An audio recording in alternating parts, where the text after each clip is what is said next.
Jamais, jamais je n'ai perdu de proches.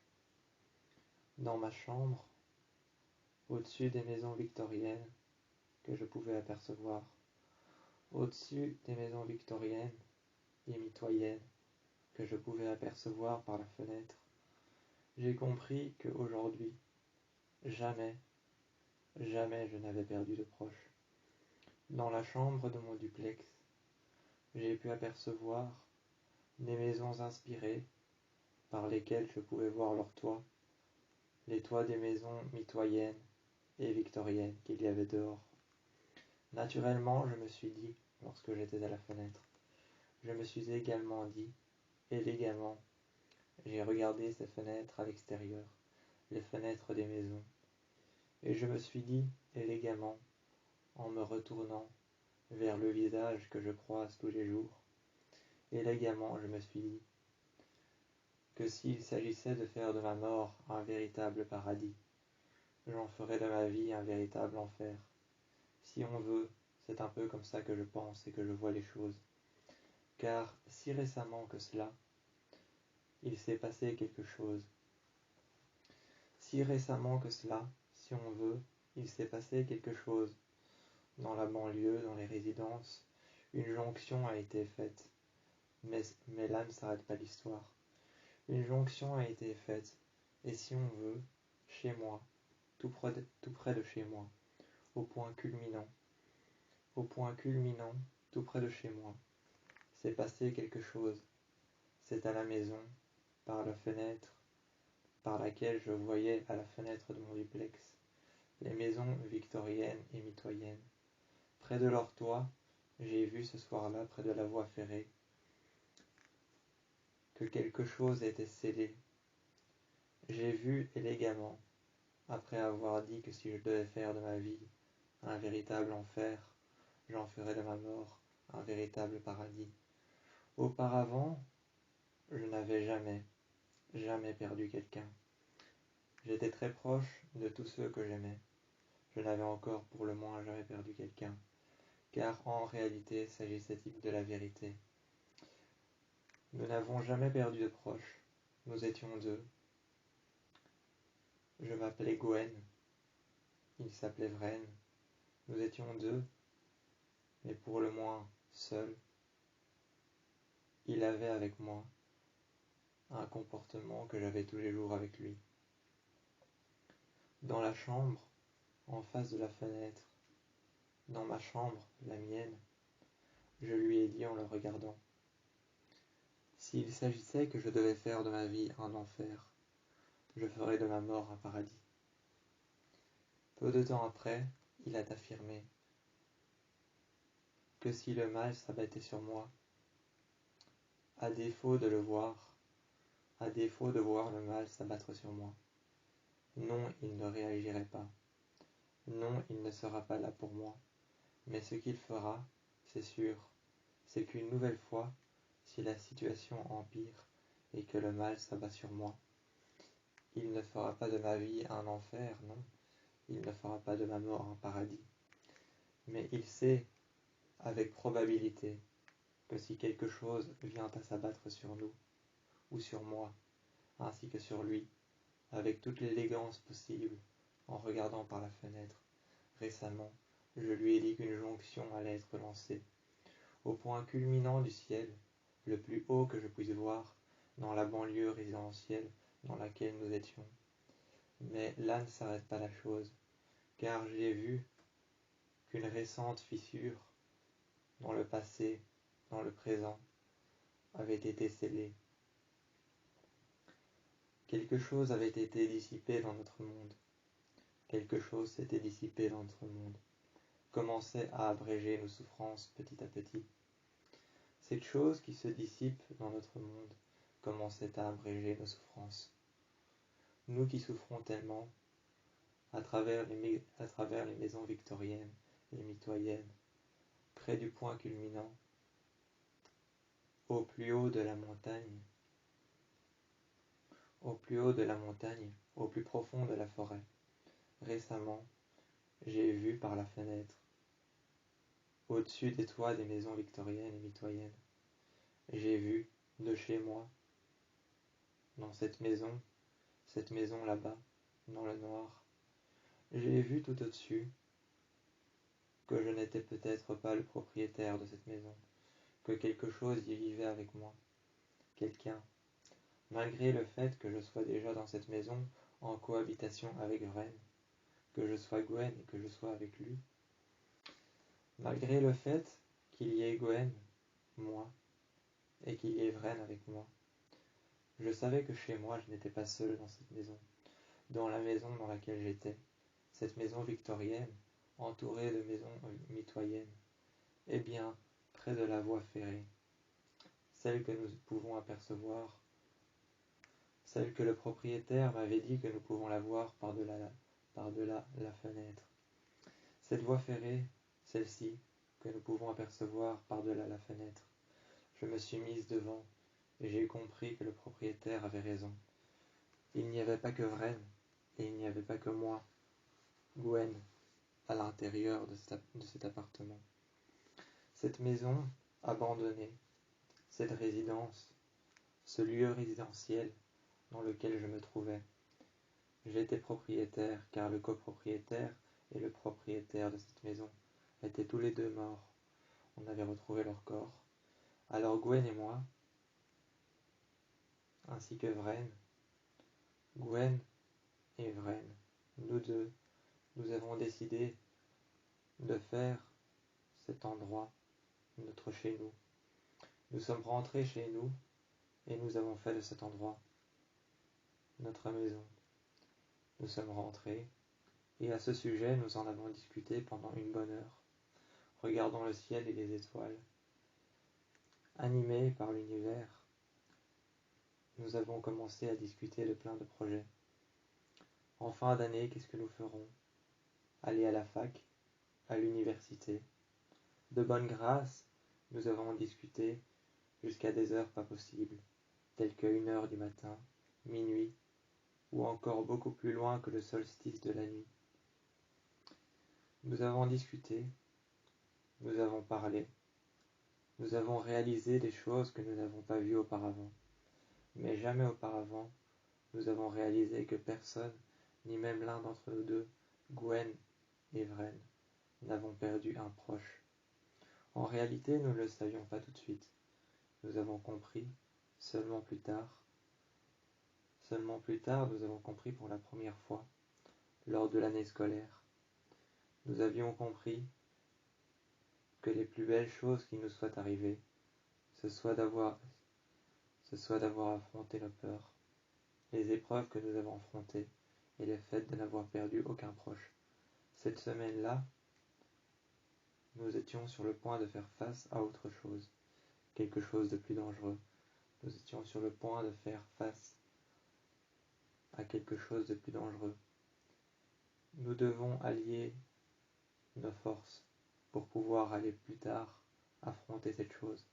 Nous devons naturellement allier nos forces pour pouvoir naturellement affronter cette épreuve qui par-dessus toute n'est pas celle dont nous nous sommes rendus compte, ne pas avoir perdu de proche.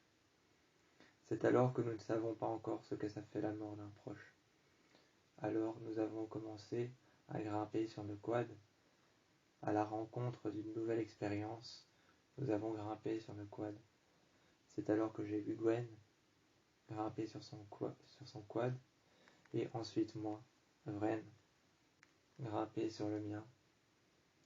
Tous les deux nous sommes partis. Nous avions pris le même chemin, un chemin que nous avions en commun. Ce chemin que nous avions en commun, nous l'avions pris. Et avant de démarrer l'épreuve, et pour une première fois de prendre la route, avant tout ça, nous avons regardé par la fenêtre de notre immeuble. J'ai vu Gwen, derrière moi, fermer son PC, et j'ai vu Vren s'approcher de moi. Passer ses mains le long de mon dos. Arrivé à mes épaules, je l'ai entendu tousser. Je l'ai entendu tousser. Je me suis retourné. J'ai écouté sa toux. J'ai regardé son front. Il était chaud, il avait de la fièvre. Je lui ai dit que notre défi, nous devions peut-être le remettre à plus tard. Il m'a dit non, pas question. Une nouvelle fois, je l'ai entendu tousser. Ça ne s'arrêtait pas. Une nouvelle fois, je l'ai entendu tousser.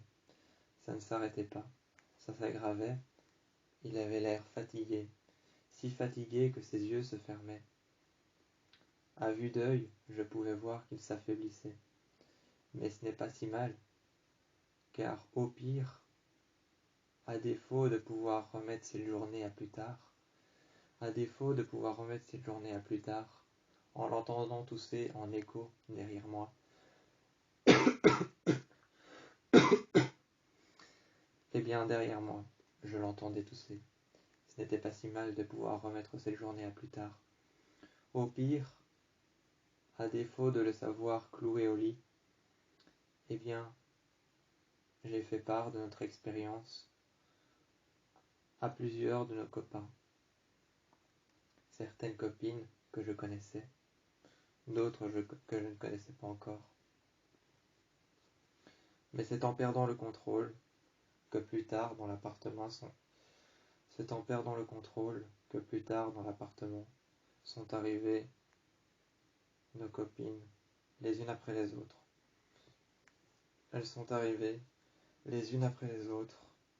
Sarah, Kenzie, toujours prête comme d'habitude. Sarah, Kenzie et Alex, qui elle était prête aussi. Comme à son habitude, Alex était venu avec son quad. Kenzie, elle, était venue avec sa voiture. Mais derrière sa voiture se trouvait une remorque, dans laquelle il y avait son quad. Je les ai vus défaire les sangles, prendre la télécommande. Ensuite, en prenant la télécommande, elles baissèrent la remorque. En prenant la télécommande, j'ai vu qu'elles baissèrent la remorque. Elles défaisèrent les sangles de leur quad, et ancrées au sol, les roues contre le sol, leur quad était par terre. Leur quad, qui était ancré par terre, seul mis en place, à côté de Kenzie et Sarah. Je les ai vus nous regarder vraiment avec un air suspicieux, entassant une pile de feuilles sur le côté pour pouvoir les placer à l'opposé, pouvant les placer ainsi de chaque côté des deux roues arrière pour ne pas que le quad sur le côté parte en arrière et ne finisse dans un fossé ou dans un ravin. C'est à peine si je les ai regardées qu'elles avaient déjà leurs pieds sur leur quad et qu'elles étaient déjà prêtes à rouler. C'est à peine si je les ai regardées que, d'un minuscule clin d'œil, refermant l'œil sur moi-même et le réouvrant après, d'un minuscule clin d'œil, je les ai vus, j'ai fermé mes yeux, je les ai réouverts, et dans les quelques secondes qui ont suivi de ce minuscule clin d'œil que j'avais fait, j'ai pu voir Sarah et Kenzie qui étaient arrivées. Kenzie qui fermait sa voiture et qui, à peine dehors une fois que je les ai vus, n'était pas en train de se ridiculiser. Je les ai vus, comme d'habitude, entasser des feuilles, et de ce minuscule clin d'œil. Kenzie qui, comme à son habitude, je ne l'ai pas vu en train de se ridiculiser. Non, cette fois-ci je ne l'ai pas vu en train de se ridiculiser, essayant d'entasser les feuilles et d'en mettre le plus possible derrière son quad, pour ne pas qu'il bouge. Non, cette fois-ci elle ne se ridiculisait pas. Elle était entre deux arbres. Je la voyais, adossée contre un arbre. Elle avait pris une cigarette dans son paquet qu'elle avait ensuite rangé dans sa poche arrière. Prenant ensuite un briquet à gaz et un allume-feu.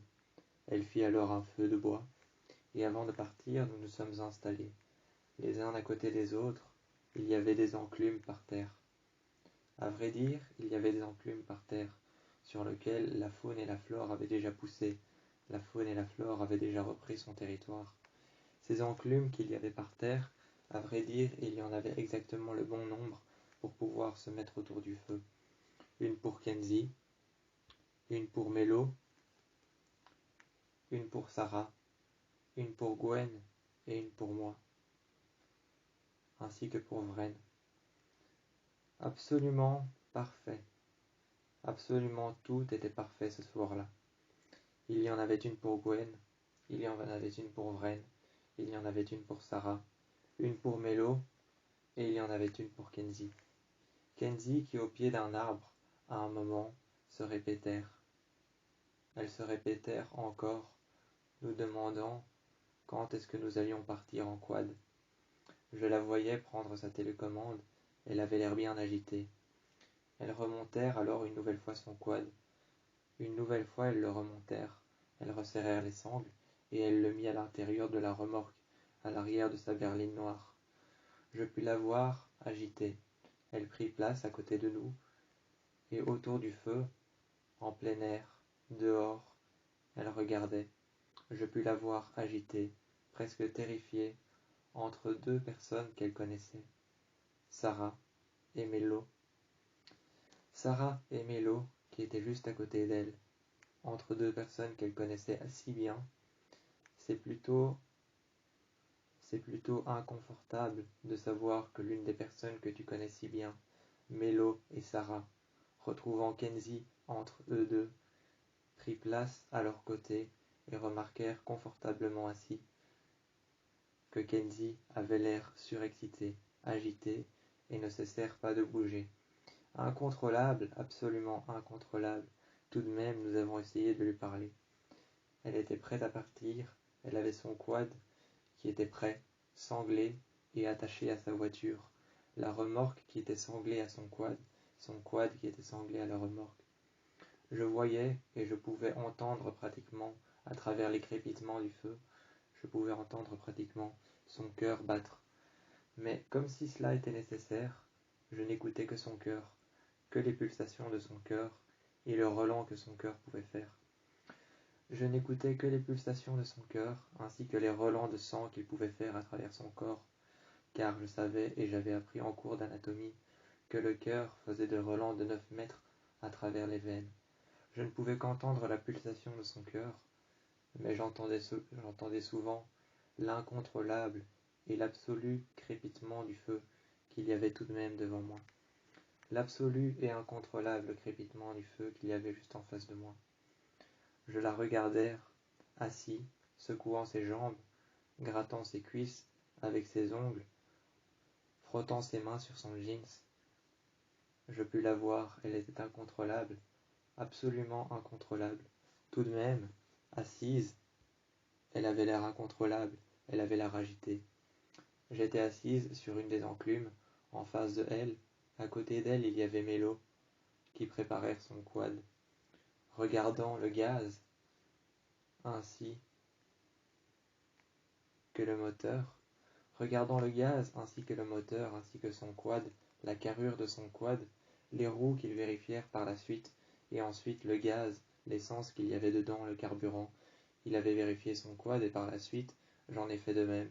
Je voyais Mélo à côté, qui s'était réassis, et Sarah était partie, revérifier son quad une nouvelle fois.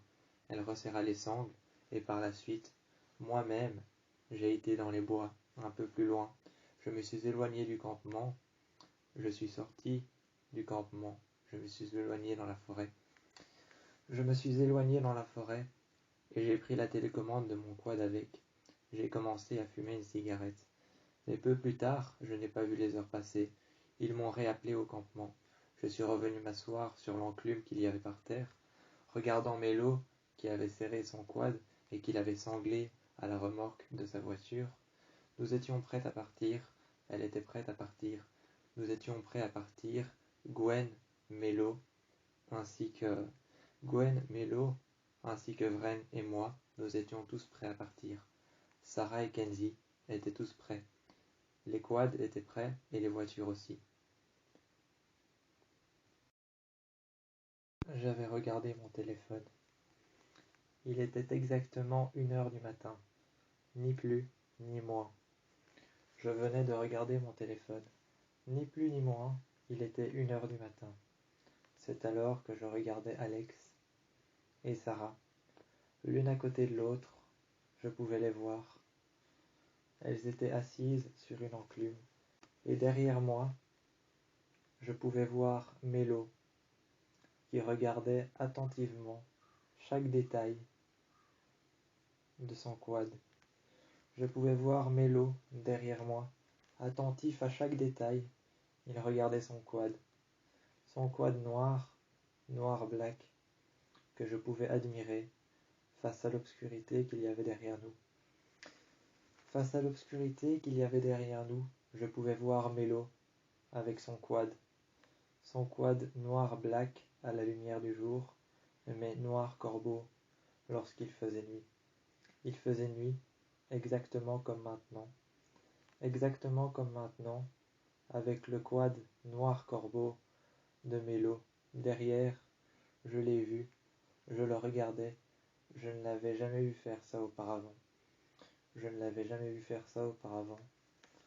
Regardez avec attention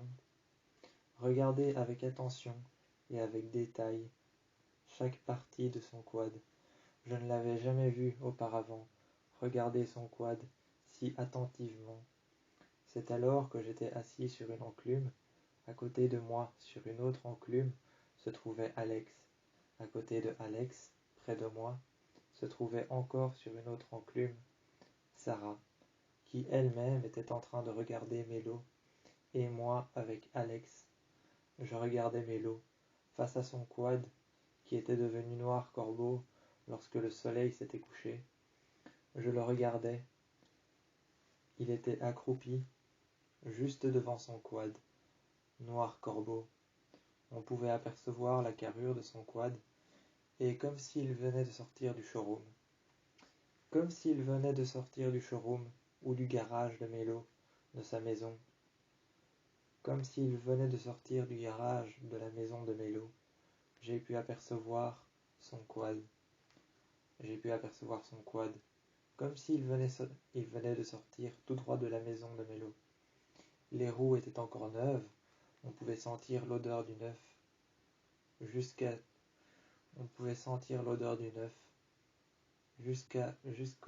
campement. Jusqu'au campement, nous pouvions sentir l'odeur du neuf. Nous entendions le crépitement du feu. Et c'est à 3 heures du matin que j'ai commencé à m'habituer à tout ce qu'il faisait. Derrière moi, avec son quad, je l'ai regardé, bout à bout. Il était d'un côté et puis de l'autre, devant et puis derrière. Mélo, je le regardais patiemment, avec Alex à côté de moi, qui s'était accroupie par terre. Assise par terre, Alex à côté de moi. Je la voyais, elle s'était assise par terre. Sarah, qui s'était adossée contre un arbre. Sarah, qui sans problème s'était adossée contre un arbre, venait de sortir de son jeans noir un paquet de cigarettes, sortant une cigarette qu'elle avait allumée avec son briquet à gaz, et ensuite refermant le paquet qu'elle mit ensuite dans la poche de son jeans, la poche arrière. Je crois que je n'avais jamais vu, et que je ne devrais pas le déconcentrer, mais je crois que je n'avais jamais vu autant d'admiration face à Mélo qui regardait son quad. Je pus le voir regarder toutes les parties de son quad, tourner autour, regardant l'enceinte de ce qu'il y avait autour. Les arbres, la faune, la flore, les bruits que nous pouvions entendre, nos GSM qui vibraient lorsque nous recevions des messages, encore la sonnerie de nos GSM. Autour, je pouvais constater que Mélo n'était rien d'autre qu'en admiration face à son quad. Je ne l'avais jamais vu aussi concentré. Et c'est alors que elle, Alex, par terre, serait assise à côté de moi. Alex, qui se réasseyait à côté de moi, elle serait assise à côté de moi. Et ensuite, tous deux, nous regardions Mélo, droit, assis sur une enclume. Nous pouvions sentir le froid et l'humidité tout autour de nous, ainsi qu'en dessous de nos jambes. Nous pouvions sentir le froid et l'humidité. Nous passions nos jambes le long de l'enclume, et ensuite, je pus voir Alex passer ses converses juste au-dessus d'une branche d'arbre, et ensuite les mettre sur ce qui semblait être un arbre.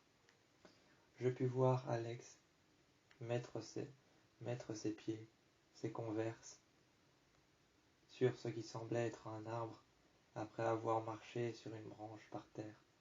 Je pus entendre la branche se craquer, et par d'autres bruits que je pouvais entendre, derrière, j'entendais Mélo qui regardait son quad noir, qui sentait tout autant le neuf qu'avant. Je pouvais sentir cette odeur de renouveau. Comme s'il sortait tout droit de la maison de Mélo, comme si son quad venait tout juste de sortir de son garage. De sa maison. Je pouvais apercevoir et voir à travers l'obscurité que le noir black que je pouvais voir la journée s'était transformé en un noir corbeau. La carrure de son quad et les roues de chaque partie de son quad, avant et arrière, sur les côtés. Je pouvais les voir. Les roues de chaque partie de son quad, ainsi que les jantes, le moteur, le guidon, l'avant, le porte-bagages arrière et avant. Je pouvais le voir, ainsi que les phares qui étaient éteints. Je pouvais les regarder, les admirer, avec Alex à côté de moi, qui avait posé ses mains sur un arbre et qui ensuite s'était mise par terre. Posant ses mains sur un arbre, je pus voir qu'elles posèrent ses mains par terre, et ensuite elles s'asseyèrent sur la branche devant elle, tout en quittant ce qui paraissait être l'enclume sur laquelle elle était assise. Je pus voir ses jambes tout d'abord se mettre sur ce qui paraissait être un arbre coupé. Je pus entendre la branche sur laquelle elle avait marché se disloquer et ensuite craquer. Par la suite, elle avait mis ses jambes par terre, ainsi que ses bras sur la branche. Elle s'était assise sur le côté, et je pus voir, par-delà l'obscurité, le quad de Mélo s'allumer. Je pus voir les phares s'allumer et entendre en même temps le crépitement du feu et la chaleur qui s'en émanait. À travers la forêt, il y avait un feu de bois au milieu. Et tout autour, une enclume pour Vren, une enclume pour Gwen et une enclume pour Alex et pour Sarah. Je pus voir Mélo, derrière, mettre ses chaussures de motard. Il était en train de mettre ses chaussures de motard. Je pus le voir avec de grosses bottes noires, en train de les mettre, passant les lacets par-dessus, par-dessous, faisant un double nœud, puis un triple nœud, ensuite passant un scratch par la gauche, puis par la droite, par-dessus, puis par-dessous, mettant sa combinaison et sa veste en cuir noir, ainsi que son jeans de motard qu'il passèrent au-dessus de son jeans de tous les jours. Je pouvais m'apercevoir de beaucoup de choses. Mais mis à part la ferme que je voyais tout au fond, dans le noir et dans l'obscurité, à travers laquelle je pouvais voir qu'il y avait un saule juste à côté, un saule pleureur. Je n'en voyais que les formes,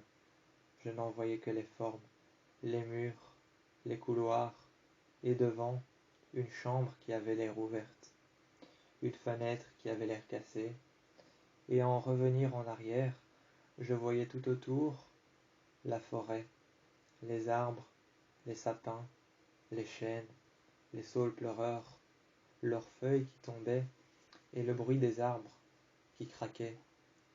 Les chênes ainsi que les branches, les arbres, des chênes ou encore même des sapins qui craquèrent et qui faisaient un bruit d'écho à travers toute la forêt. Je fermèrent ensuite mon GSM, je l'éteignèrent et je le mis alors sur le côté. Je regardai Mélo, qui vint à se joindre à nous, tout en s'asseyant sur le côté de son quad. Il était parvenu à venir juste devant. Juste devant son quad, il avait vérifié le porte-bagages ainsi que les phares. Il l'avait allumé et il l'avait éteint, vérifiant ainsi la jauge d'huile et le moteur. Il l'avait éteint, nous avait rejoints en prenant la clé de son quad qu'il avait laissé. Son quad noir corbeau qu'il avait laissé en dessous d'un arbre, ce qui me paraissait un arbre noir qui avait été calciné par un orage. Cet arbre noir qui avait été calciné par un orage, par la foudre, qui avait l'air d'être brûlé de la cime jusqu'aux arbres, jusqu'au plus profond du tronc, même jusqu'aux racines. Ils laissèrent son quad en dessous de cet arbre. Je pus le voir arriver, après s'être posé sur la selle de son quad. Après s'être posé sur la selle de son quad, je pus le voir arriver. Il m'avait répété qu'il avait vérifié la jauge d'huile, qu'il avait vérifié son quad, qu'il en avait vérifié les roues, qu'il avait vérifié le guidon, qu'il avait vérifié la motricité. Il avait tout vérifié, et c'est alors qu'il vint à me dire qu'il avait vérifié le guidon de poste-conduite. Il avait vérifié les roues, les pneus avant, les phares, la motricité, le guidon, ainsi que même le moteur, la jauge d'huile. Et par-dessus tout, il avait même vérifié la carrure de son quad. Était-il encore neuf ou non? Il était bel et bien neuf, noir corbeau, avec les roues qui venaient tout juste de sortir d'un garage, qu'il avait ajusté aux jantes, et qui venaient tout juste de sortir du garage de la maison de Mélo. Je pus alors voir son quad s'éteindre et les lumières des phares de son quad qui s'éteignèrent une nouvelle fois. Il vint alors à s'asseoir à côté de moi, et Mélo, que je pus apercevoir terrifié, venait d'entendre une voix qu'il avait appelée à travers son GSM qui venait de vibrer. Il avait écouté la messagerie vocale et une voix l'avait appelé. Cette voix-ci avait l'air de parler en arrière. On avait écouté le message à plusieurs. Alex, qui s'était joint à nous, on posèrent le GSM par terre sur une enclume. Je m'étais assis par terre et ensuite on avait posé le GSM par terre. Je pus voir Mélo, terrifié, allumer son GSM, mettre la messagerie vocale, Alex qui mettèrent le son plus fort, et ensuite Sarah qui écoutèrent la voix qui sortait de la messagerie vocale. Aucun nom, aucune voix. Il n'y avait aucune voix qui disait de rappeler, aucune voix qui disait qui était cette personne. Il n'y avait aucune voix, aucune présence, aucune personne qui signalait qui elle était, son identité. Cette personne n'avait pas signalé son identité. Cette chose, ou ce qui paraissait être une personne, n'avait pas signalé dans le message qui elle était, où elle habitait, ce qu'elle voulait, ou même si on devait la rappeler.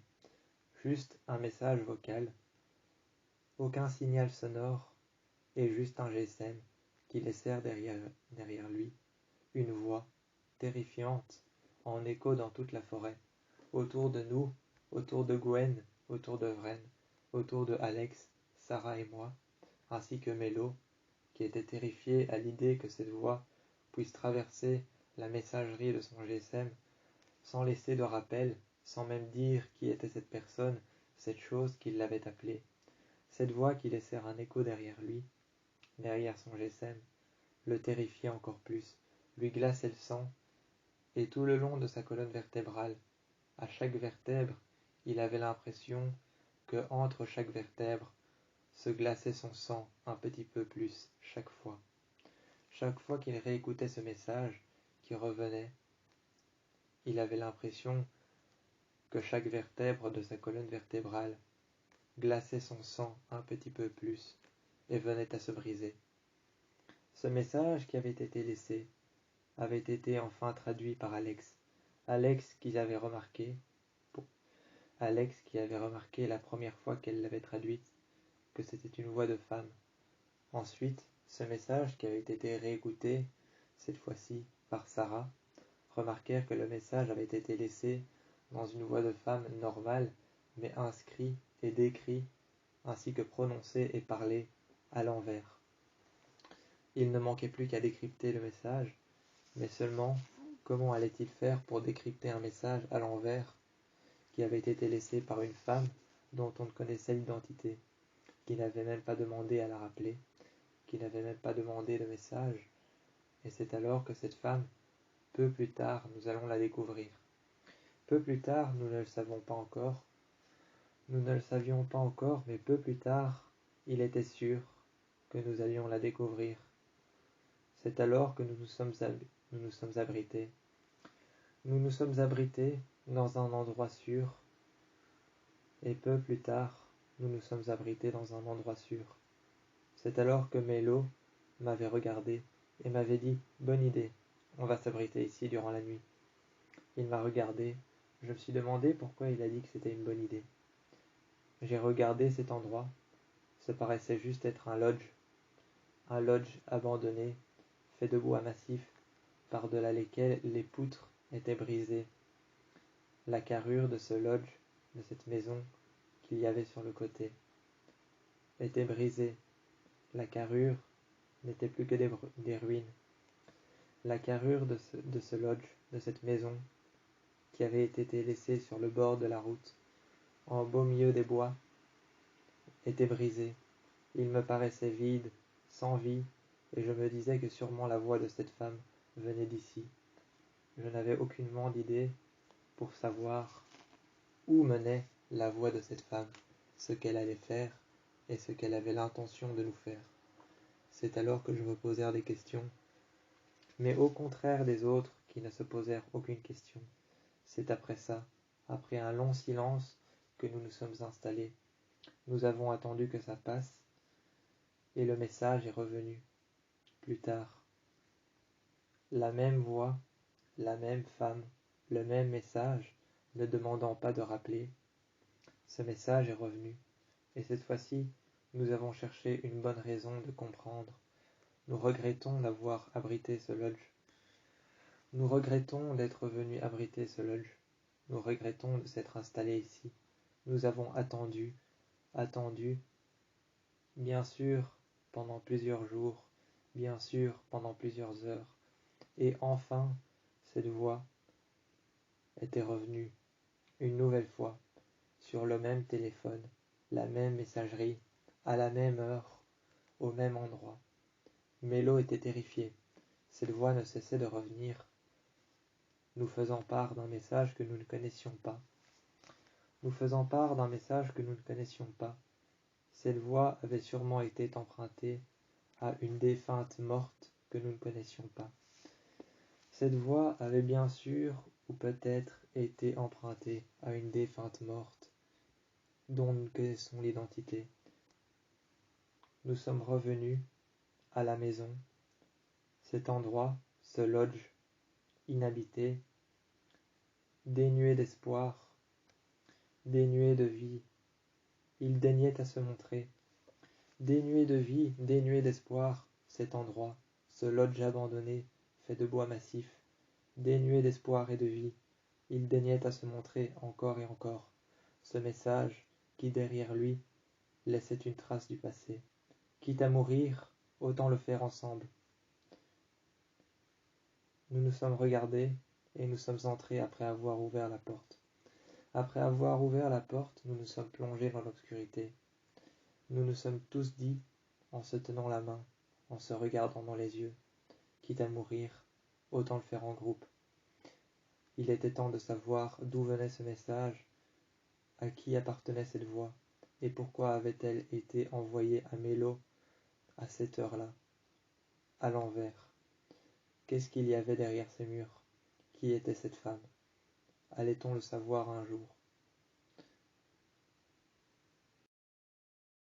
J'ai longtemps regardé par la fenêtre. J'ai cru souvent que quelqu'un venait nous voir pendant la nuit. J'ai souvent cru que quelqu'un venait nous voir pendant la nuit. Il y a même un soir où j'ai passé la soirée assis sur le canapé, avec personne à mes côtés, seulement un t-shirt en boule froissée et un pantalon de jogging qui était plié à côté de moi. Ce pantalon de jogging plié à côté de moi, ce t-shirt froissé sur le côté, remis en boule à côté du jogging qu'il y avait plié à côté de moi. Je le regardais, c'était un t-shirt collant V gris et un jogging Adidas dont les rayures étaient blanches, le symbole aussi, et le jogging était gris. J'ai passé ma journée à les regarder, et ma soirée.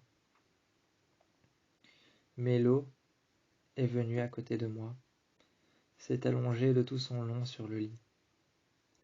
Il était envisageable qu'il me demande ce que je voulais faire. Il s'est allongé de tout son long, sur le flanc gauche, adossé sur son épaule gauche. Il m'a regardé, et par pur exemple, il m'a demandé ce que je pourrais faire pour pouvoir aller mieux. Je lui ai dit qu'il n'y avait rien qu'on pouvait faire pour que je puisse aller mieux, car grâce à cet endroit, je sais désormais qu'il y a une fissure quelque part. Il m'a demandé une fissure quelque part, et je lui ai dit « Oui, attends, regarde, je t'explique ». Je lui ai expliqué pendant tellement longtemps qu'il a fini par comprendre. Il ne voulait pas comprendre ni même voir la réalité en face. Je lui ai expliqué pourquoi j'avais l'impression que dans ma stratégie à moi, il y avait une fissure quelque part. Je lui ai dit, personne n'a posé de vêtements sur... Je lui ai dit, personne n'a posé de vêtements à l'endroit où j'étais assis.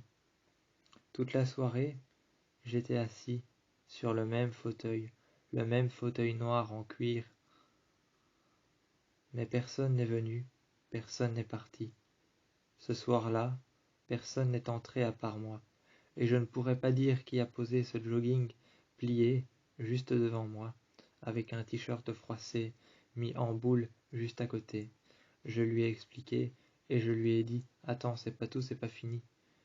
Il m'a suivi, et je lui ai remontré une nouvelle fois le grand miroir qu'il y avait dans le hall. Je lui ai montré une nouvelle fois le grand miroir qu'il y avait dans le hall. Ce miroir brisé. Mélo m'a regardé, et il a alors dit « C'est un simple jogging, c'est un simple t-shirt, tu pourrais les mettre. T'as l'air d'avoir froid. » Il m'a regardé, et avec toute la pitié que je pouvais voir dans ses yeux, il m'a dit « C'est un simple jogging, tu sais, c'est un simple t-shirt, tu pourrais les mettre, t'as l'air d'avoir froid. » Je l'ai regardé, et Mélo m'a regardé. Moi, je lui ai dit « Oui, je pourrais les mettre, mais tourne-toi. » Il s'est tourné vers le miroir, et là, comme hypnotisé, je l'ai vu regarder cette fissure sur le miroir qui apparaissait à la glace. Cette fissure qui apparaissait à la glace par-dessus, je me suis dit que c'était sûrement l'entendement de cette faille qu'il y avait dans le temps. Cette faille qu'il y avait dans le temps, qui avait été fissurée quelque part, je me suis dit que ce miroir en était peut-être le responsable. Tous nos souvenirs dans cette maison, car cela fait depuis quelques jours que nous sommes ici. Tu ne trouves pas ça curieux ou bizarre que ça nous ait coûté quelque chose qu'ils aient disparu? On essaye pourtant de s'en souvenir, mais de toute façon, quoi qu'on fasse, ça empire les choses. J'étais assis, là, à perdre conscience, et j'essayais de créer toute chose, j'essayais de prendre conscience et de créer tout symbole de raisonnement qui pouvait me ramener à la raison et faire en sorte que ce que je voyais, ce que j'avais oublié mais dont je voulais m'en souvenir, ne disparaisse pas pour toujours. C'est comme au cinéma, quand on regarde un film avec sa compagne ou son compagnon, et que lorsqu'on s'embrasse, lèvres contre lèvres, plongés dans les yeux l'un de l'autre, c'est comme la dernière fois que j'ai été au cinéma avec Mélo, plongé dans ses yeux verts, lui plongé dans mes yeux bleus. Eh bien, plongé dans ses yeux verts, lui plongé dans mes yeux bleus. Eh bien, lèvres contre lèvres, à l'évidence, lorsqu'on s'embrasse, lors d'une séance agréable dans un cinéma, et que l'on n'entend plus que les sons, les bruits, les textes et ce que disent les personnages, que l'on se retourne bras dessus bras dessous, et que l'on trouve la pièce bien trop sombre pour pouvoir regarder l'écran. Eh bien, on a l'impression que tout ce qu'on a vu, tout ce qu'on a entendu, a comme disparu. C'est alors que je lui ai dit que c'est la même chose qui se passe dans cette maison. Soudainement, il ne m'a pas cru. Il ne m'a tellement pas cru. Il ne m'a tellement pas cru. Il m'a regardé comme si j'avais l'air anormal. Il s'est écrié de me dire tout de suite que ce que j'avançais comme supposition. Il m'a dit que ce que j'avançais comme supposition n'était pas réel. C'est alors qu'il m'a dit de venir, en comparaison avec ce qu'il avait fait, me disant que ce dont je m'écriais, ce que j'avais dit, ce que je m'efforçais de lui expliquer. Il m'a dit que c'était anormal. Ce que je m'efforçais de lui expliquer, en conclusion pour lui, n'était que mensonge ou des points de comparaison qu'il ne pouvait comprendre. C'est alors qu'en comparaison avec ce qu'il a fait, je me suis dit tout bonnement, autant abandonner et aller auprès de lui. Il m'a pris dans ses bras, m'a retiré mon t-shirt, m'a embrassé, lèvres contre lèvres, je me suis plongé dans ses yeux bleus, il s'est plongé dans mes yeux verts. L'un pour l'autre, nous nous sommes embrassés. Il a retiré mon t-shirt, j'ai retiré le sien. C'est alors que Mélo enlacèrent ma poitrine, passèrent ses mains le long de mes côtes, descendant jusqu'à mon bassin, ensuite le long de mes cuisses. Et on entendit soudainement tous les deux une voix répéter la même chose, point par point, en comparaison avec ce que je sentais lorsque j'étais face à ce miroir. Point par point, cette voix avait répété mot pour mot ce que j'avais entendu. L'histoire de cette maison s'arrêtera-t-elle là? J'en ai donc conclu qu'il y avait quelque chose dans cette maison. Mais il y avait un malentendu entre Mélo et moi. Il n'y a aucun problème à penser qu'une maison est hantée, mais lorsque moi j'en ai conclu qu'elle était hantée, Mélo n'en savait rien. Comme il m'a dit, mot pour mot, comme il m'a dit mot pour mot à ce sujet, lorsque j'ai constaté que cette maison était hantée, il m'a dit « Je ne sais pas, j'en sais rien ». C'est alors qu'il y a un malentendu entre nous. À partir de maintenant, il y a un malentendu entre nous. À partir du moment où il m'a dit « Je ne sais pas, j'en sais rien », j'en ai conclu qu'il y avait un malentendu. Que par rapport à cette maison qui pour moi paraissait hantée, du moins Mélo ne s'en était pas encore rendu compte. C'est alors qu'il était grimpé. Il avait grimpé jusqu'en haut, au dernier étage, et il avait trouvé une salle de bain abandonnée, par-delà laquelle il y avait une baignoire remplie d'eau qui avait moisi. Cette eau qui avait moisi et qui avait stagné, de la pourriture aux murs, jonchant les murs qui étaient blancs. Mais l'eau était d'un air hésité, à penser réellement que ce que je disais était vrai. Mais il avait la volonté en lui, la volonté de comprendre et de savoir. Il avait la volonté en lui de retrouver le chemin direct vers la sortie. Nous avions essayé de sortir, de comprendre pourquoi nous n'arrivons pas à sortir. Nous avons essayé toutes les portes, toutes les fenêtres, mais rien ne s'ouvrait. Nous entendions des voix, et au travers des chambres dans lesquelles nous nous sommes enfermés.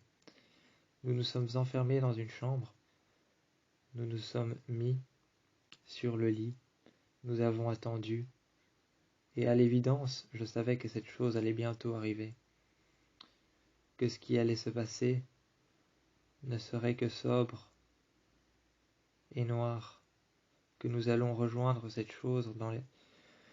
À l'évidence, je savais que ce qui allait se passer allait être sobre, mais que nous allons aussi rejoindre cette chose dans les ténèbres. Je savais qu'à l'évidence, cette chose était sobre, sombre, vêtue d'une grande robe noire, dont ses bras, qui étaient longs, à travers lesquels on pouvait voir ses vaisseaux sanguins, la pourriture qu'elle possédait le long de sa poitrine, son buste, ses bras, qui étaient longs, ses ongles, qui ne cessèrent de pousser, la pourriture de ses bras blancs et sa peau pâle, son visage noir et ses yeux qui nous regardaient, ses yeux perçants à travers lesquels on pouvait voir le néant. Ses yeux perçants à travers lesquels on pouvait voir le néant. Il y avait un néon juste au-dessus d'elle, qui, lorsqu'elle est arrivée et qu'elle a passé la porte, se mettait à clignoter, à s'éteindre et à se rallumer. Lorsqu'elle a passé la porte, elle est arrivée au point culminant, le plus haut de cette maison. Elle est arrivée au point culminant de cette maison, celui dans lequel nous nous sommes cachés. C'est ensuite que cette femme s'est approchée. J'ai pu voir sa robe, sa grande robe blanche, s'encastrer dans la porte. Elle a continué à avancer, et son regard perçant, ses yeux à travers lesquels on pouvait percevoir le néant, ses yeux noirs nous ont regardés. À l'évidence, elle voulait quelque chose de nous. Mélo m'avait regardé et m'avait murmuré à l'oreille qu'il était d'accord avec moi. Cette fois-ci, il était d'accord avec moi, cette maison était bel et bien hantée. Il m'avait vu. Il l'avait vu. Il m'avait tellement pensé de moi que j'étais quelqu'un qui hallucinait, qui se créait un faux monde dans lequel je vivais. Mélo avait tellement pensé de moi et tellement cru que je n'étais pas content de venir ici, d'abriter cette maison. Il avait tellement pensé ça de moi qu'il pensait que j'en étais devenu quelqu'un d'autre, quelqu'un qui hallucinait, qui s'était créé un autre monde avec des êtres surnaturels et maléfiques. C'est alors que Mélo prit conscience que ce n'était pas ça, mais que ce qu'il voyait, il n'en avait pas encore pris totalement conscience. Il appuya son doigt sur la fissure du miroir, et une fumée, ainsi qu'un vent violent, rentra dans la pièce et nous éjecta à l'intérieur de toute la pièce. On fut éjecté à l'intérieur de toute la pièce. À l'évidence, ce miroir n'avait pas envie qu'on le touche, qu'on puisse regarder derrière la fissure. Ou alors cette force surnaturelle restait elle-même sur ses gardes et ne voulait pas qu'on touche la fissure de ce miroir, car son secret se trouvait peut-être derrière. Mélo m'a regardé et m'a murmuré à l'oreille qu'il me croirait maintenant pour toujours, dans l'ambiance sobre de cette maison et lugubre. Il m'a regardé et il m'a dit, il s'est écrié à mon oreille, il s'est écrié d'un air peu plus normal, que c'était vrai, que si moi je le voyais, si Alex le voyait, si Sarah le voyait, si moi je le voyais, en comparaison à tout le monde qui pouvait voir cette femme dans les couloirs, eh bien lui, il la voyait aussi. Il m'a embrassé, il a retiré ses lèvres des miennes. C'est alors que j'ai remis mon t-shirt et lui a remis le sien. On a poursuivi cette femme dans les couloirs, et Mélo est tombé nez à nez dans des gravats, dans de la poussière. À l'évidence, il ne savait pas ce que c'était, mais il est tombé nez à nez avec une planche de Ouija. Nous avons pensé longtemps à y jouer, mais de toute évidence, cette entité n'avait pas envie qu'on la rejoigne. Cette entité n'avait pas envie qu'on la rejoigne, ou même qu'on fasse partie de son monde. Elle nous a emprisonnés dans cette maison. Elle nous a éjectés sur les parois des murs. Elle a fait tout pour que nous évitions de toucher ce miroir. Elle a tout fait pour que nous évitions de toucher ce miroir. Lorsque nous étions l'un contre l'autre, torse contre torse, buste contre buste, elle a tout fait pour pouvoir nous séparer. Elle a fait apparaître une voix, sa voix à elle, que j'ai entendue. J'ai eu peur de Mélo. Mélo a eu peur de moi, a douté de moi. Elle a semé le doute, la peur et l'acharnement. Elle a semé le doute, la peur et l'acharnement. À l'évidence, elle était allée là où il ne fallait pas. Et comme toutes les entités, elle allait nous poursuivre. J'étais agréablement surpris que ce soir-là, elle avait disparu. Mélo m'avait pris dans ses bras, avait retiré son t-shirt. J'avais enlevé le mien. Nous étions tous les deux sur le lit, entourés de cette ambiance sobre et lugubre. Nous regardons le plafond, tous les deux, et il m'a dit qu'il m'aimait une dernière fois, si jamais notre histoire devait s'arrêter là à cause de cette entité. Il m'a regardé dans les yeux, a passé sa main sur mon arcade sourcilière, ensuite a passé ses mains dans mes cheveux. Il m'a dit qu'il m'aimait, et que si jamais tout devait s'arrêter là, il ne penserait qu'à moi, et que s'il devait faire de sa mort un paradis, il ferait de sa vie avec moi un enfer. J'ai trouvé ça plutôt romantique. On aurait dit une phrase tout droit sortie d'un livre de Lovecraft. Je lui ai dit que je l'aimais, je l'ai embrassé. J'ai alors tout de suite dévalé les escaliers, pris un couteau, et selon lui, dans le couloir, ce soir, lorsque j'ai pris un couteau dans la cuisine, que je suis reparti avec ce couteau. Ce soir, selon lui, selon Mélo, il m'a regardé, presque sûr que ça était déjà arrivé. Presque sûr que cela était déjà arrivé, il m'a regardé, et selon lui, il fallait se battre. Il fallait se battre, et on ne pouvait pas laisser cette entité entrer dans notre monde. On ne pouvait pas laisser cette entité nous hypnotiser et faire en sorte que nous nous en prenions à nous-mêmes. Cette identité qui cherchait à nous hypnotiser, à nous faire croire le contraire, à semer le doute et l'acharnement, nous n'allons pas nous laisser faire. Nous allons alors nous battre, côte à côte. Il m'a regardé, et il a pris un deuxième couteau. Il s'est mis côte à côte avec moi, et nous avons avancé dans les couloirs. Nous entendions ses pleurs et ses pas à travers les couloirs. Je l'ai vue assise sur un rocking chair.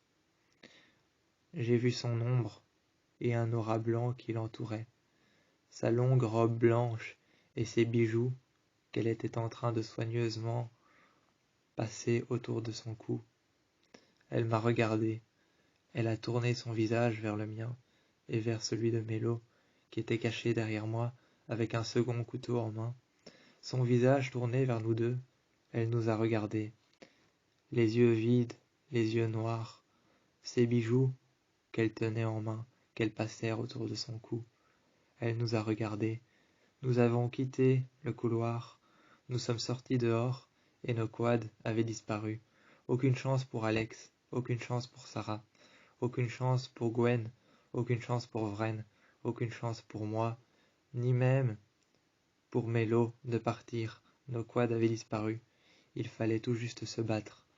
Allons-nous essayer la planche de Ouija ce soir-là? Nous avons essayé, mais tout d'abord nous avons trouvé un coffre dans lequel il y avait des photos, quelques photographies appartenant à cette femme, des photographies d'elle-même dans le passé. Était-ce ça la fissure qu'il y avait dans le temps, à travers le miroir? nous n'en pensions rien. Nos secrets, nos souvenirs se décimaient petit à petit. Nous restions là tellement longtemps, nous sommes restés là tellement longtemps, que petit à petit, nos souvenirs, nos secrets commençaient à se décimer, disparaître. Mais c'est alors que plus tard, nous en avons décidé une bonne fois pour toutes. Il était temps d'utiliser la planche de Ouija. Alex et Sarah avaient disparu depuis bien longtemps. Elles n'étaient pas revenues. Elles étaient parties dehors, mais elles ne sont jamais revenues. Alex et Sarah ne sont jamais revenus. Elles ne sont jamais revenues dans la maison. Cette grande maison aux parois blanches, à la fenêtre ouverte, aux vitres cassées. Cette grande maison aux parois blanches, aux vitres cassées et à la fenêtre ouverte. Dans les bois, entourés de saules pleureurs, de chênes et d'arbres de tout genre. Entourés d'arbres en tout genre, avec une allée simple vers l'extérieur, sur laquelle il y avait nos quads. Eh bien, dehors, arrivèrent la police, des voitures de police qui arrivèrent avec les pompiers, car la maison était en feu. Il ne restait plus que moi, et il ne restait plus que Mélo.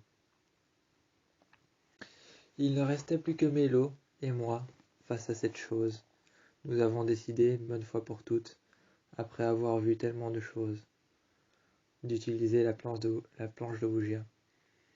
Nous avions utilisé la planche de Ouija, et nous avons décidé, une bonne fois pour toutes, de parler à cette chose, cette femme. Que voulait-elle? Car nous sommes arrivés dans une église qui était derrière la maison. Derrière la maison, dans le jardin, se trouvait un tronc d'arbre, pratiquement coupé à ras du sol. Ce tronc d'arbre duquel on pouvait voir les racines dépasser, ce tronc d'arbre qui avait été coupé à ras du sol, dont on pouvait en voir les racines pratiquement dépassées. Nos secrets commençaient très lourdement à se décimer. Nous avons donc décidé de se mettre près de ce tronc d'arbre, à l'arrière du jardin. Entourés par les arbres en tout genre, nous étions à l'arrière du jardin. Nous entendions une voix nous appeler dans la chapelle à l'arrière. Nous sommes entrés dans cette chapelle, sur laquelle se trouvait un arbre sur le côté. Cette chapelle faite de briques blanches, sur lesquelles grimpait de la pourriture et du lierre. Il y avait du lierre, une plante morte, qui grimpait tout le long des parois de cette chapelle. À l'intérieur, une pierre tombale, sur laquelle était inscrit un nom. Nous l'avons regardé pendant un certain temps. Nous avons quitté la salle, et les portes se sont refermées derrière nous. Nous nous sommes demandé pourquoi les portes se sont refermées violemment derrière nous. Était-ce un courant d'air ou autre chose? Nous avons réouvert les portes, nous sommes rentrés à l'intérieur, et ce que nous avons vu nous a permis, d'une bonne fois pour toutes, sortir, se mettre dehors, créer un cercle et parler avec cette chose. Nous sommes rentrés dans la chapelle, et nous avons vu des bougies allumées, un autel sur lequel se trouvait une Bible sainte, un autel sur lequel se trouvait une Bible sainte, de l'encens, ainsi qu'un cercle de protection fait de sel, un verre d'eau pour représenter la mort, un verre de vin pour représenter la vie, une carafe dans laquelle se trouvaient des hosties, et nous avions vu un prêtre attaché à une corde, pendu juste au-dessus de son autel. Les bougies brûlaient, et pratiquement à quelques centimètres du sol, ce prêtre qui avait été pendu était littéralement et physiquement en train de brûler avec les bougies allumées. Le feu qui grimpèrent tout le long de ses jambes, Le feu grimpait tout le long de ses jambes, atteignant les bougies qui étaient sur l'autel. Il brûlait juste au-dessus de son autel. Les bougies avaient fait brûler son corps, avaient fait fondre la chair jusqu'aux os. Les os étaient fondus jusqu'à la moelle. La chair, les nerfs, les veines, le sang avaient brûlé.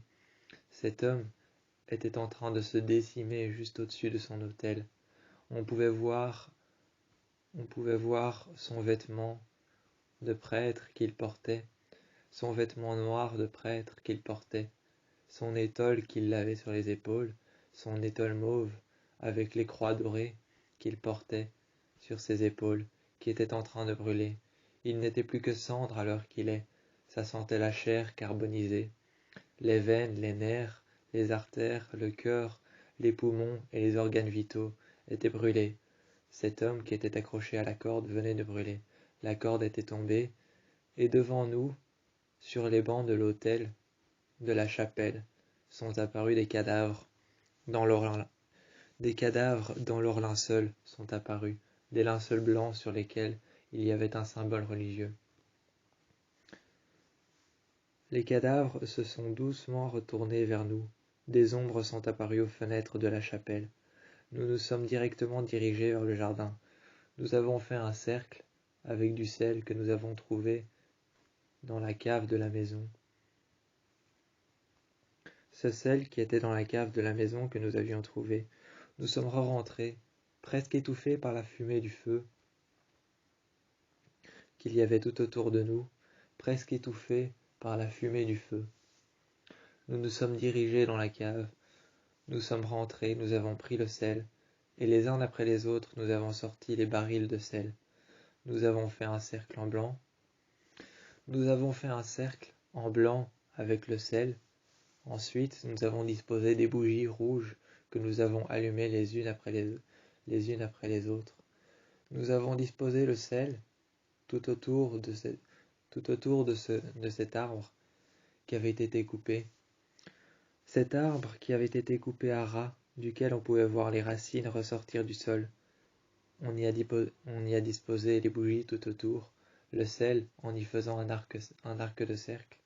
À l'intérieur, on a fait une étoile, et à chaque pointe de l'étoile, on y a disposé des bougies. Elles brûlaient intensément. Si la flamme ne bougeait pas, il n'y avait aucune présence. Si elle bougeait, l'identité qu'il y avait dans cette maison était présente. Nous avons donc disposé le pointeur sur la planche de Ouija. Nous nous sommes présentés aux esprits de la terre, en amis sincères, nous venons vous parler. C'est alors que nous avons répété 3 fois nous avons répété la phrase. Esprit de la terre, en amis sincères, nous venons vous parler. Nous avons posé quelques questions. Nous avons posé une question à l'identité. Les flammes commencèrent à bouger, l'identité était présente. C'est alors que nous avons posé une question. Alex avait demandé si c'était elle qui avait inventé le symbole qu'il y avait sur les linceuls. Le pointeur s'était dirigé sur oui. Ensuite, j'avais demandé, Mélo, moi, j'avais demandé si c'était elle qu'on avait vue dans la maison, qu'on avait entendu pleurer. Le pointeur s'était dirigé sur oui. Ensuite, moi, j'avais demandé, moi, Vren, j'avais demandé si c'était à elle qu'appartenait la maison. Le pointeur s'était dirigé sur plusieurs lettres. Et c'est alors que le pointeur disposa plusieurs lettres et nous montra un message qui voulait expressément dire « Sortez de ma maison ». C'est alors que ce message qui avait été écrit par le pointeur, disposant des lettres et des chiffres, elle dit alors « Sortez de ma maison, partez ». Nous sommes sortis, mais nous avons franchi la porte. Nous avons ouvert les portes de la cathédrale, et nous nous sommes retrouvés à l'intérieur de la maison. Nos corps ont brûlé. La police est arrivée, mais les pompiers qui étaient avec, l'ambulance qui était sur le côté, en dessous du saule pleureur qui était calciné, qui était brûlé jusqu'à la cime, qui de la cime jusqu'aux racines, le saule pleureur qu'il y avait à côté du chêne, l'ambulance qui s'était mis à côté, la police qui essayait de forcer la porte. Nous étions sortis de la cathédrale, nous étions rentrés dans la maison. Nous étions sortis de la maison, et les portes de la maison, lorsque nous sommes sortis et que nous avons forcé la porte, se sont ouvertes dans le couloir intérieur de la maison. Nous nous sommes retrouvés piégés de cette maison d'une boucle. Nous nous sommes retrouvés piégés de cette maison, piégés d'une boucle qui n'en finissait pas. Nous avions beau se retrouver dans la cathédrale, avec la planche de Ougia en main, dans les mains de Mélo, le pointeur dans la mienne. Nous avions beau sortir de là, nous nous retrouvions lorsque les portes s'ouvraient, nous nous retrouvions dehors, mais dans le jardin de la maison. Nous ouvrions les portes de la cathédrale, nous nous retrouvions dans la maison. Nous ouvrions les portes de la maison, nous nous retrouvions dans la cathédrale. Nous avions beau essayer de sortir par les fenêtres qui étaient fermées, les fenêtres que nous ne pouvions pas ouvrir. La seule porte d'entrée et de sortie que nous savions ouvrir, c'était celle-ci. Eh bien, chaque fois que nous passions cette porte, nous nous retrouvions une nouvelle fois dans le même endroit. Nous étions piégés d'une boucle temporelle qui nous empêchait de sortir. La police avait beau regarder par les fenêtres s'il y avait un survivant ou quelqu'un qui attendait qu'on vienne le sortir de là. Nous étions en train de tourner en rond, de rejoindre la cathédrale et ensuite d'ouvrir les portes, de voir un message inscrit avec du sang sur nos quads sur lesquels il était écrit « Sortez de ma maison ». Eh bien, nous avions beau nous répéter. Impossible de trouver une sortie. Cette chose nous avait parlé avec nous pendant un bref instant. C'était son symbole, c'était son message, c'était sa maison. À minuit, nous avions vu la messe qu'elle avait organisée. C'était une messe de minuit, une messe sombre, comme elle les appelait. Comme elle les appelait, c'était une messe sombre qui avait été organisée. C'est alors que nous avons vu cette messe sombre s'organiser. Nous avons vu sur le gazon dehors. Nous avions vu sur le gazon dehors plusieurs sœurs d'un couvent arriver en survêtement noir. Leur visage était caché par l'obscurité. Elles portaient une croix. Les sœurs de ce couvent qui étaient en train d'arriver vers la maison pour organiser la messe sombre posèrent des bougies sur l'autel, le prêtre qui y était brûlé, la salle qui sentait la chair calcinée, son cœur qui s'était arrêté, les mouvements des pas de chaque sœur qui se dirigeait vers l'autel, qui posait une bougie éteinte, noire, sur l'autel, et qui ensuite faisait le signe de croix à l'envers, des ciments sur leur front, de l'eau qui n'avait pas été bénite, de l'eau simple représentant la mort. Ensuite, elles se sont dirigées, et elles se sont mises à côté d'un linceul dans la cathédrale. Se dirigeant vers la cathédrale, elles se sont mises à côté d'un linceul. Elles ont commencé à prier en latin. Et cette femme, avec le couteau, cette femme, avec de longs bras blancs, de la pourriture le long des bras et le long de son corps. Son visage, vide et noir, le couteau qu'elle tenait à la main, est arrivé au beau milieu de la salle. Sa longue robe blanche, les bijoux qu'elle portait, et sa main, qu'elle passait encore dans ses bijoux et encore, fit un petit bruit qu'on pouvait entendre au loin, le bruit de perles qu'il y avait le long de son collier. Le bruit des perles qu'il y avait le long de son collier fit un petit bruit que l'on pouvait entendre résonner dans la maison, à l'extérieur du jardin. Ses longs ongles qui parcouraient son corps. Elle était arrivée devant chaque nonne, chaque nonne du couvent, chaque nonne du couvent, habillée en noir, ouvrit alors la bouche, et elle laissa transparaître avec son couteau une petite goutte de sang sur son doigt. Elle disposa alors cette petite goutte de sang sur chacune des langues des bonnes sœurs, habillées en noir, qui sont arrivés le jour de la messe de minuit. Ainsi, nos corps ont été retrouvés plus tard, disposés en croix dans la forêt, avec un message en dessous de chaque corps. Plus tard, nous y avons compris que cette chose avait tout bonnement déjà réussi à nous tuer lorsque nous sommes entrés.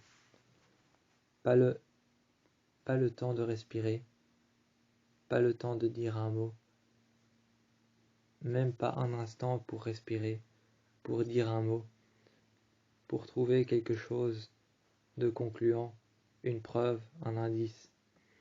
Même pas le temps de respirer, même pas le temps de comprendre le premier battement de son cœur, ou ce qu'on ressent lorsqu'on est à l'intérieur. Elle nous avait déjà décimés, tel un secret. Elle nous avait mis sous terre. On avait rejoint les esprits. Nous avons couru pendant plus de 2 heures et une nuit, sur un plancher humide, pieds nus, nous avons couru. Encore et encore, nous avons essayé de rejoindre nos chambres, mais le sol était humide et froid. C'est alors que nous avons mis nos vêtements. Nous avons mis nos vêtements, ceux que nous mettions pour faire du cross, du quad. Nous avons mis nos combinaisons et nous avons commencé à courir. Le plus vite que nous pouvions, car les combinaisons étaient lourdes. Les combinaisons étaient lourdes, noires et obscures. Nous nous sommes dit que les combinaisons étaient le seul moyen de ne pas nous voir. Mais chaque fois que nous courions quelque part, nous arrivions à un endroit où nous voyions cette femme. Mélo avait couru avec moi dans un couloir. Nous sommes arrivés dans un grand salon. Cette femme était accrochée à l'opposé de nous, sur un mur. Elle nous regardait, avec son visage noir et ses yeux blancs qui ressemblaient à des billes. Elle avait un couteau en main, et ses griffes acérées qui lui servaient de doigts, ses mains et ses paumes qui étaient attachées au mur, sa longue robe qui tombait de par terre, jonchant son corps et ses côtes, presque squelettique, ses jambes, ses bras, ses pieds et ses mains sur le mur. Elle nous regardait.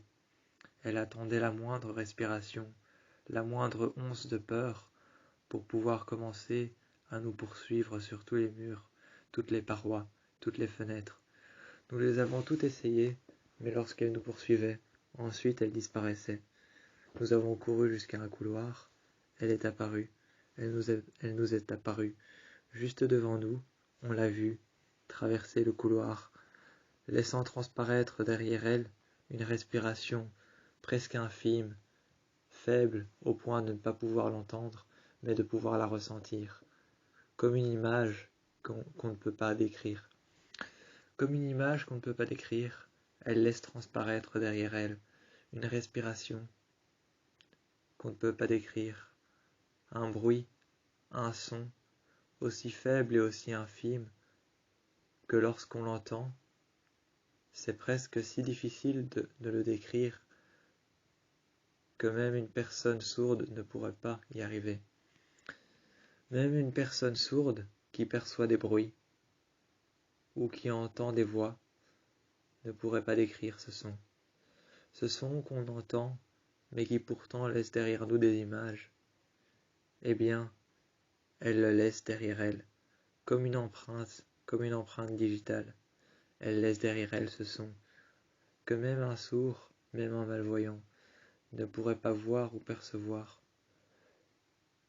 C'est alors que j'ai rejoint Mélo, et elle nous a regardés, Alex, moi, Mélo, Sarah, et tous les autres, Gwen et Vren.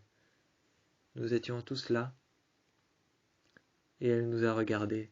Cette femme qui laissait derrière elle un écho, un bruit sourd, un bruit faible, qui presque infime, personne ne pouvait l'entendre, mais en ressentir les images qu'elle laissait derrière elle. Cette femme tenait un couteau en main qui lui avait servi. Elle ne cessait de nous répéter que ça lui avait manqué de ne pas pouvoir de ne pas pouvoir avoir réussi de nous tuer.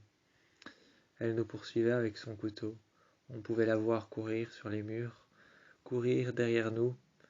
À certains moments, elle courait sur les murs, et son corps squelettique, qui jonchait sa longue robe blanche, ses bijoux sur le côté, qui tombaient avec la gravité du sol. Elle, accrochée au mur, avec son couteau qu'on pouvait entendre résonner contre les parois, le sang qu'elle laissait derrière elle, contre la lame qu'il y avait et qu'elle tenait. Elle nous répétait que son impatience avait des limites. Elle nous répétait que son impatience avait des limites, qu'elle était impatiente de pouvoir nous revoir, pour pouvoir une nouvelle fois nous tuer.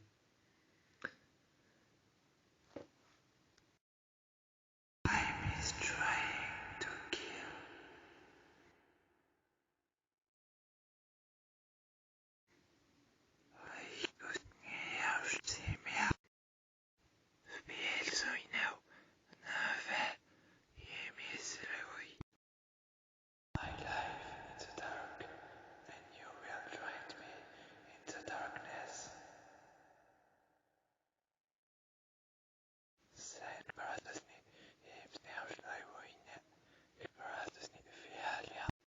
J'ai entendu des pas juste au-dessus de moi. J'ai entendu des pas juste au-dessus de moi, dans le grenier, comme si quelqu'un marchait juste au-dessus de moi. Et j'ai vu, lorsque j'entendais des pas juste au-dessus de moi, j'ai vu une personne avec une robe blanche tenant des bijoux qui eux-mêmes étaient accrochés à son cou. J'ai pu entendre les bijoux, les perles, battre l'une contre l'autre. J'ai pu entendre les perles battre l'une contre l'autre. J'ai pu voir les bijoux qu'elle portait à son cou, un collier de perles blanches. J'ai pu voir ses doigts, ses longs ongles et ses veines transparaître par-dessus ses mains, sa peau blanche et sa main elle-même, sa main squelettique, ses phalanges, les phalanges de ses doigts, et ses articulations qu'elles passèrent entre son collier de perles, ces perles qui se frappèrent les unes contre les autres, faisant un bruit incessant. J'ai vu sa longue robe blanche transparaître et traverser chaque marche de l'escalier, montant jusqu'au plus haut de la maison. Elle m'était apparue dans le grenier. Je l'avais vue, je l'avais remarquée, j'avais vu son ombre, et transparaître à travers sa robe, que je pouvais voir au-delà du grenier, par-delà la personne qui marchait au-dessus de moi. C'était bel et bien cette femme. Je suis monté, j'ai gravi les marches. Marche après marche, j'ai gravi et encore marché. J'ai gravi les marches, et marche après marche, j'ai continué à marcher. J'ai vu cette femme, je voyais le peu que je voyais, c'était sa robe, mais je voyais. Le peu que je voyais, c'était sa robe, sa longue robe blanche. Et puis autour de moi, il y avait le silence et les pleurs de cette femme. Derrière moi, il y avait du sang, une traînée de sang qui, pour le moins sur sa robe, était elle-même tachée d'un sang noir et rouge. Un sang qui était rouge, mais d'un noir intense, très foncé. Je pouvais voir sa longue robe blanche à traînes, qui était tachée de sang noir et obscur. C'est dans l'obscurité que j'ai vu cette robe tachée de sang, sang foncé. J'ai vu cette robe tachée de sang, sang foncé dans l'obscurité. Je me suis alors demandé où est-ce qu'elle allait, et j'ai compris que cette femme ne voulait pas que je la suive. Je l'ai tout de même suivie, et c'est en gravissant les marches que je suis arrivé face à l'endroit dans lequel elle était rentrée. J'ai entendu une porte s'ouvrir et se refermer. J'ai pu entendre cette porte se claquer derrière moi. Ensuite, je l'ai ouvert. J'ai dégluti. J'avais l'impression de me sentir mal. J'avais la tête qui tourne. J'avais une angoisse dans le ventre. Je ne me sentais pas bien. J'avais envie de vomir. Mais j'ai tout de même ouvert cette porte. J'ai pris mon mal que j'ai brûlé. J'ai pris mon mal que j'ai ensuite brûlé. J'ai combattu le mal par le mal, brûlant le mal qui était en train d'angoisser la peur et de la faire évoluer,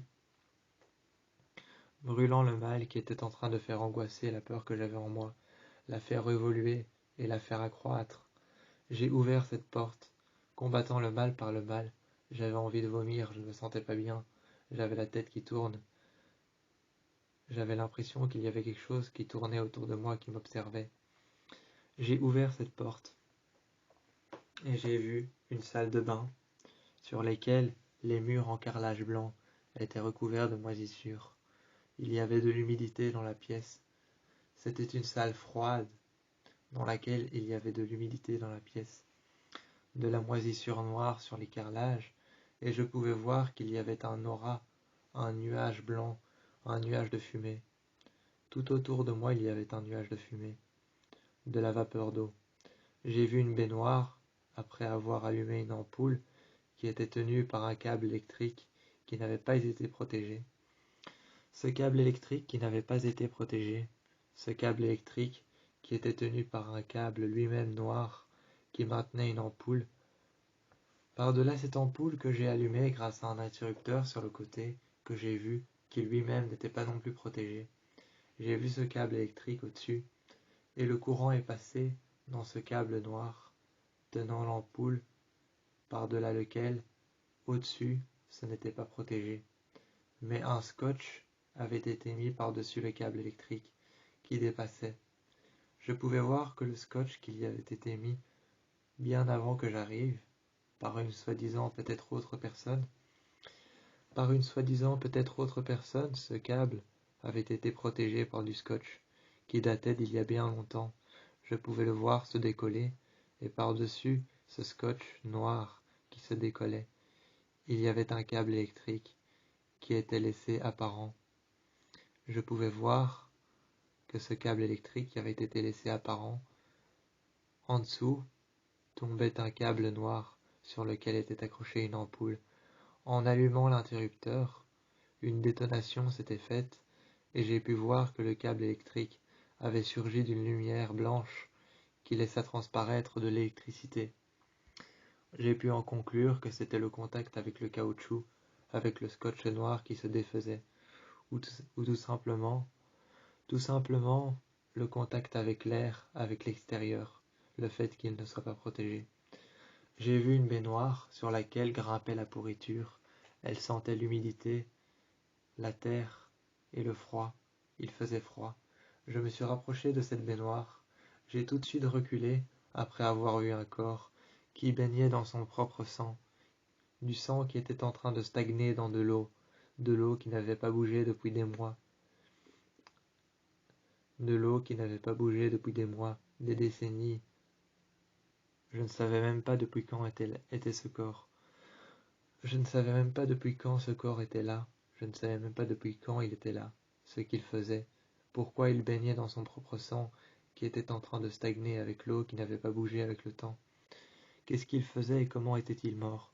J'ai soulevé un de ses bras, et j'ai vu son bras pourrir, son bras qui était blanc, pâle, qui était en train de pourrir, la moisissure qui mangeait ses veines, et j'ai vu une lacération faite au cutter. Une lacération faite au cutter qu'il y avait le long de ses poignets. Il y avait le sang qui traînait le long de la baignoire, et le cutter qui avait ouvert les veines de cette personne, je l'avais percuté avec mon pied, il était juste en dessous de la baignoire. Je suis alors descendu, et j'ai raconté qu'il fallait à tout prix utiliser la planche de Ouija pour pouvoir se défaire de cette malédiction. Il fallait à tout prix utiliser la planche de Ouija que Mélo avait trouvée pour pouvoir se défaire de cette malédiction, savoir qui était cette femme et qui en étaient les victimes, ce qu'elle voulait, et pourquoi nous avait-elle pris en cible. Était-ce sa maison, sa demeure, l'endroit dans lequel elle habitait?